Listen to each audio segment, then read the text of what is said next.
빌립과 이디오피아 사람 넷이가 물에서 세례를 받고 그리고 주의 영이 빌립을 이끌어 가십니다.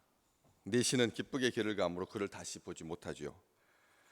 육신의 정으로 친분 관계로 이 땅에 살면서 서로에게 유익을 주고 서로에게 도움을 주고 그렇게 함께 가는 시간이 없이 성령께서 그를, 주의 영께서 그를 지상에서 세상에서 다시는 보지 못하도록, 한 번도 그 이후에 빌립이 이 사람과 만났다라고 하는 기록이 없으니까 육신으로는 만나지 못하는 그런 안타까움이 있습니다. 평생 보지는 못했겠지만 이 이디오피아 관리는 감사하면서 살지 않았을까, 그런 생각을 합니다. 잊지 않게 하나님의 은혜를 바라보면서 처음처럼 살 수 있도록 주님께서 빌립을 이끌어 가셨습니다. 빼앗아 가셨습니다. 낚고 채 가셨습니다. 순식간에 강제로. 이 주의 영이 빌립을 이끌어 갔다라고 하는 표현이 각주에도 빼앗아 갔다라고 하는 표현이 있다고 말씀드렸는데, 이 빼앗아 가셨습니다.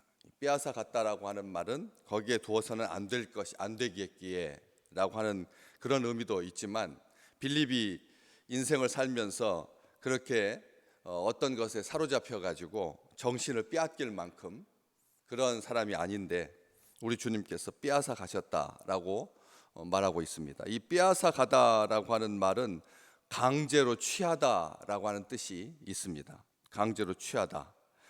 다시 말하면 빌립의 의도하고는 상관없이, 우리가 생각할 때 빌립은 아주 온전한 사람이고 그리고 또 우리가 본받을 사람이고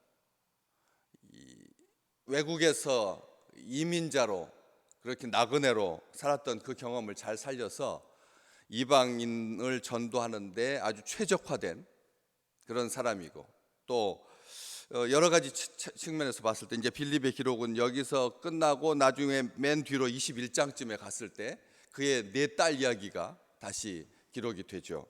이런 이 빌립으로 봤을 때 그냥 자기 자의로 자기 뜻대로 움직여도 복음을 증거하고 전파하는 그 사명을 잘 감당했을 것 같은데, 주의 영이 강제로 그를 거기에 두지 아니하시고 빼앗아 취하셨다.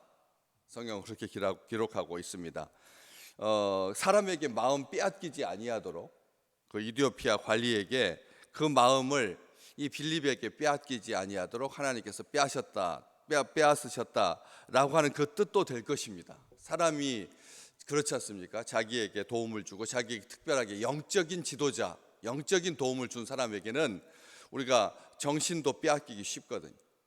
빼앗기지 아니하도록 주의 영께서 강제로 취하셨다라고 하는 뜻도 있는데, 그 헬라어에서 빼앗다라고 하는 그 단어가 그 앞에 이렇게 가로를 엮어가지고 무엇으로부터 빼앗았느냐라고 했을 때 그에게 유익이 되는 것으로부터 아니면 불리한 것으로부터, 이렇게 두 가지 추측이 가능한데 사전에는 이런 뜻이 있습니다. 파괴의 위험으로부터 빼앗다, 파괴의 위험으로부터 강제로 취한다, 이런 뜻이 있거든요. 그렇다면 빌립이 그 세례의 현장에 그리고 또 이디오피아까지 내려가는 그 길에 계속 동행했다면 무엇이 그를 파괴할 위험이었을까를 생각하게 합니다.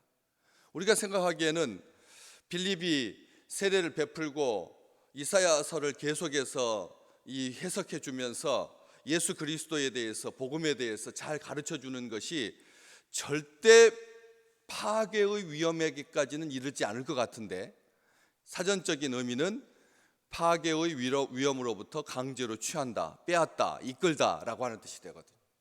그러니까 우리가 이렇게 막연하게 그냥 긍정적으로 생각할 수 있는 아무런 위험이 없을 것 같은, 항상 꽃길만 있을 것 같은데 그 꽃길마저도 사람을 파괴할 수 있는 위험이 된다는 것입니다.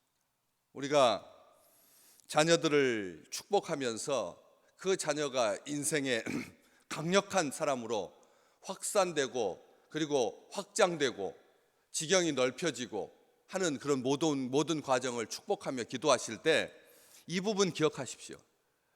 너무 화려한 길, 너무 안정된 길, 너무 편한 길, 너무 꽃길을 위해서 기도하지 말라는 거죠. 메가더 장군이 자녀를 위해서 기도할 때 내 자녀는 고난을 자처하는 길에 있게 해달라고, 주님께서 가셨던 그 십자가의 길을 가게 해달라고 기도했지, 아주 안락한 길, 승승장구하는 길, 만사형통의 길, 성경에는 그 만사형통의 길이 없습니다. 그것은 성경이 지시하는 길이 아닙니다. 주님의 길이 아닙니다. 누군가를 축복할 때 내가 가야 할 그 길도 꽃길이어서는 안 된다는 것이죠. 평안한 길, 이런 길 원치 않았습니다. 여기 우리가 빌립이 그것 속에서 자기를 못 지킬 정도로 나태한 사람이고 약한 사람입니까? 전혀 그렇지 않습니까? 성령에 이끌림 받는 사람이고, 성령께서 가라시는 곳으로, 성령께서 지시하는 대로, 주의 영이 그를 이끌어 가시는 대로 그렇게 가는 생의 사람이었는데, 성경은 파괴의 위험으로부터 빼앗다라고 하는 이 부분을 놓치지 않고 지나간다는 겁니다. 그래서 서운해하지 말라는 것이죠. 우리가 하나님 앞에 이왕 짧게 살아가는 인생, 아무런 해도 없이 그냥 온전하게 따뜻한 그 길만을 가는 것, 오히려 그 육체와 영혼을 파괴할 수 있다는 것이죠. 그래서 파괴의 위험으로부터 강제로 취하다라고 하는 것이, 이 이끌어 가셨다라고, 우리 한국어 성경에서 이끌어 가셨다라고 하는 말은 이런 안 좋은 측면은 거의 없고 좋은 측면만 부각될 수 있기 때문에 사전적인 의미로 다시 한번 헤아려 봐야 된다는 것이죠. 그래서 어디에 취하거나 머물지 않도록, 주의 영께서 빌립을 이끌어 가시는 것이죠. 어느 곳으로요?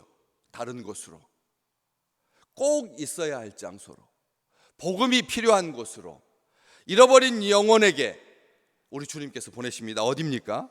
오늘 이 40절 말씀에 빌립은 아소도에 나타나, 이 아소도, 주의 영께서 빌립을 아소도로 보내셨다라고 하는 표현이 훨씬 더 순화된 표현이고 정상적인 표현일 텐데, 나타났다라고 하는 이 표현, 여러분 성경에서 나타났다라고 하는 이 계시, 현현, 이것은 어디에만, 누구에게만 쓰시는 표현인가요? 우리 하나님께만 쓰는 표현이잖아요. 나타났다라고 하는 표현이 사람에게 쓰였을 때는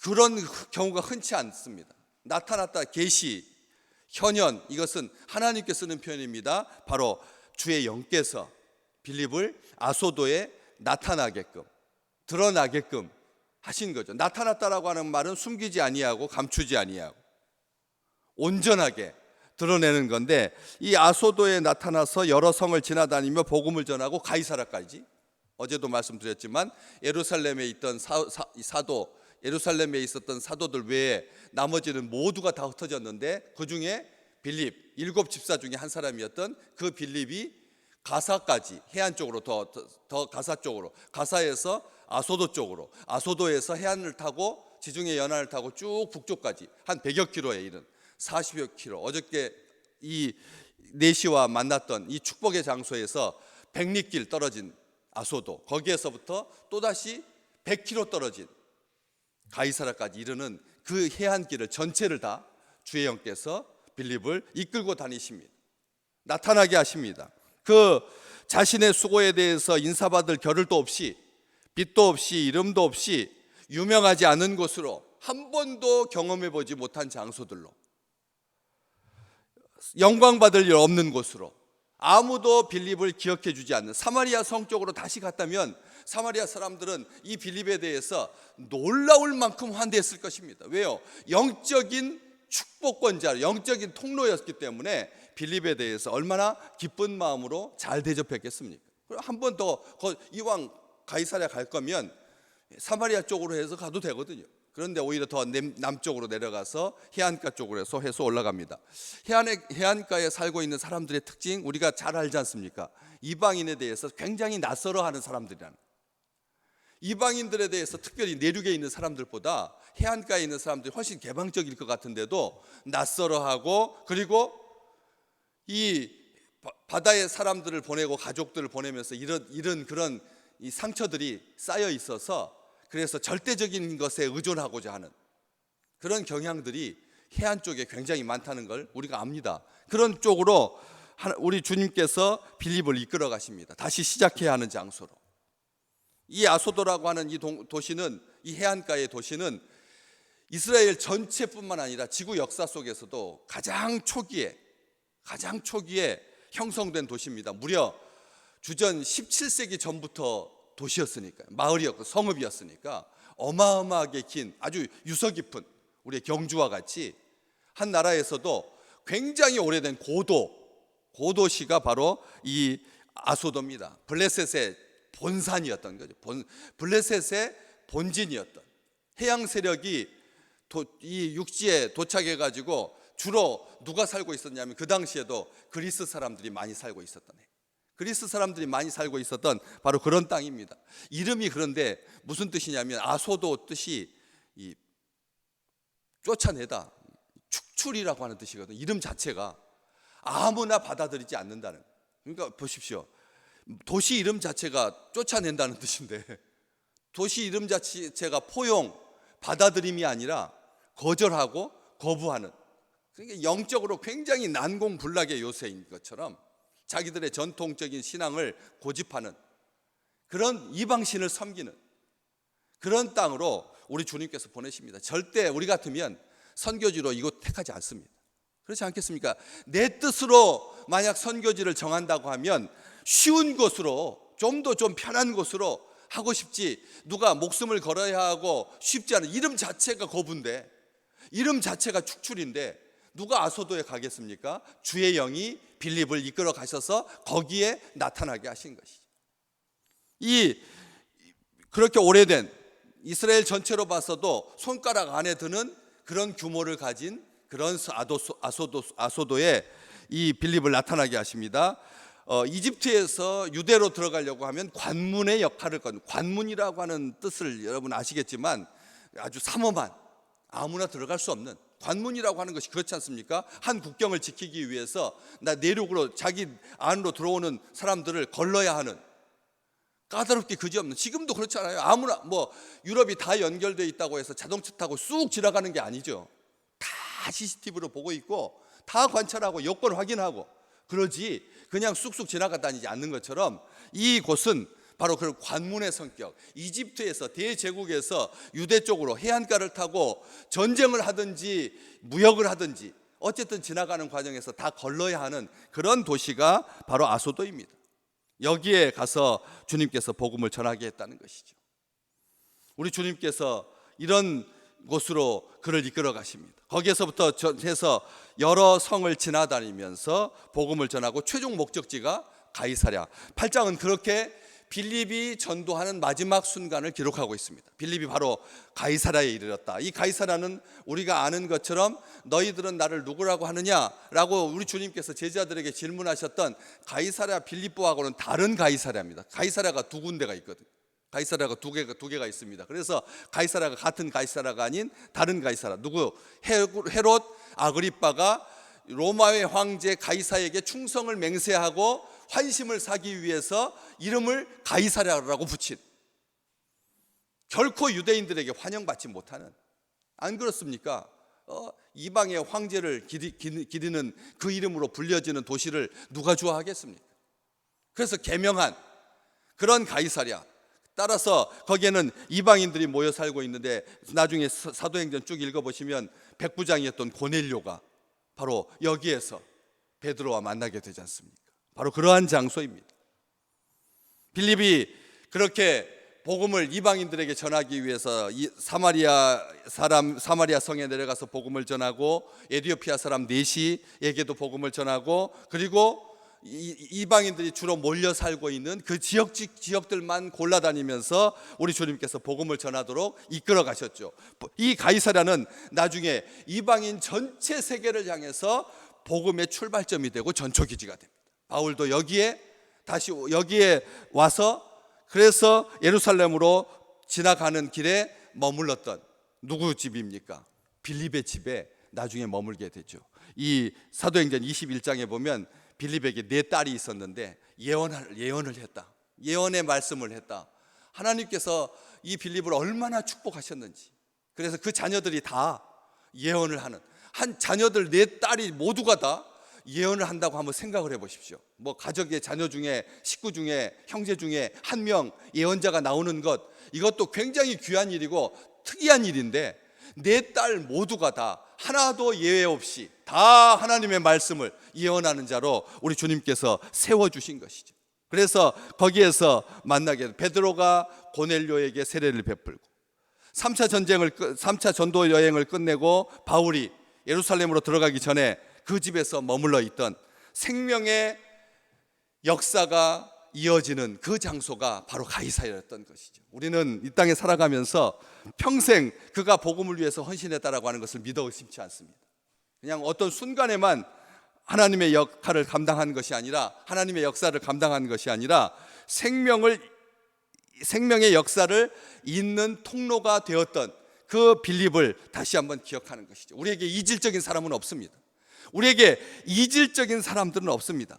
다름을 인정할 수 있도록 바로 교회의 본질을 잘 보여주고 있는 것이 빌립의 그런 여정들이었던 것이죠.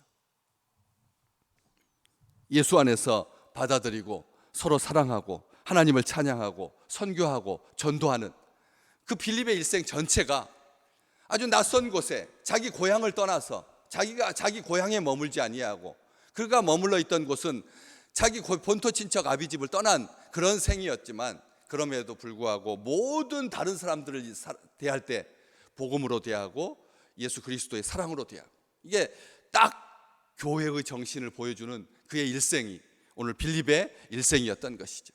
다시 한번 우리가 대하게 되는 상황도 낯섭니다. 우리가 대하는 이 상황도 낯설 뿐만 아니라 관계도 낯섭니다. 우리가 평생 가보지 못한 그 길을 가고 있습니다. 코로나 이후 모든 것이 진정되고 모든 것이 안정적이고 모든 것이 평탄하고 모든 것이 합력하여 선을 이루는 것이 아니라 정말 낯설기 그지없는 그런 상황 속에서 우리가 그곳에서 또다시 우리 주님의 축복을 누리고 우리 주님의 사랑 가운데 거하고, 거기가 복음이, 생명이 이어지는 연결고리가 되고, 우리가 오늘 살아가는 모든 그 장소와 행하는 일 속에서 하나님의 영광이 나타나는 이 축복을 온전하게 누리시기를 주의 이름으로 축복합니다.